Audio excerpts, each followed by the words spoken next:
Yesterday జరిగిన Delhi Capitals versus Mumbai Indians WPL మ్యాచ్లో Delhi Capitals 7 వికెట్లతో match గెలిచారు.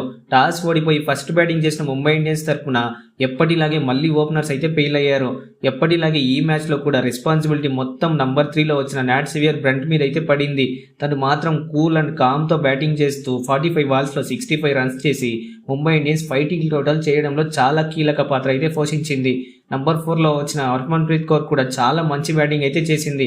మొదట్లో స్లోగా స్టార్ట్ చేసిన తర్వాత మళ్ళీ మాత్రం మంచి స్ట్రైక్ రేట్తో బ్యాటింగ్ చేసింది. కాకపోతే ఎండ్ దాకా ఆడలేకపోయింది.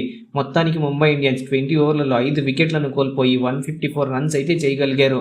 ఇక ఢిల్లీ క్యాపిటల్స్ బౌలింగ్ విషయానికి వస్తే మారిజన్ కాప్ వేసిన 4 ఓవర్లలో 1 వికెట్ తీసుకొని కేవలం 8 రన్స్ ఇచ్చి చాలా డాట్ బాల్స్ అయితే వేసింది.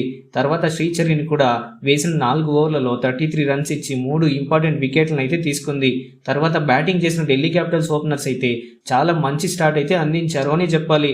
షఫాలి వర్మ 29, లిజిల్లీ మాత్రం చాలా అగ్రెసివ్గా బ్యాటింగ్ చేసింది. తను ఆడిన 28 బాల్స్లో 7 బౌండరీస్ మరియు 1 సిక్సర్తో 46 రన్స్ అయితే చేసింది.